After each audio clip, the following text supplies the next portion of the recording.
Hey guys, welcome back. In today's video, I will be showing you how to connect YouTube to Notion.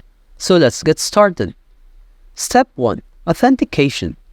Begin by authenticating your apps, which only takes a few seconds. Zapier ensures industry-standard encryption when connecting your apps, prioritizing security. Setup Trigger. Choose the trigger event that initiates your workflow from the list provided by Zapier. This trigger event will pull in test data from your trigger app, which we'll use later when setting up the action app. Define action.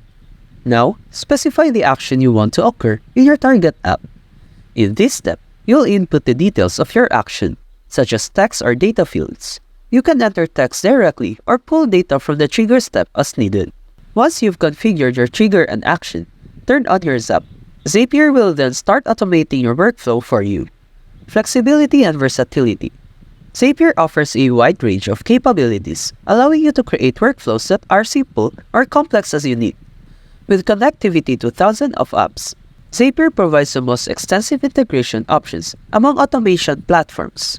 That's it for this video. If you have found this video helpful, simply leave a like below or subscribe, because it helps me reach more people. See you soon!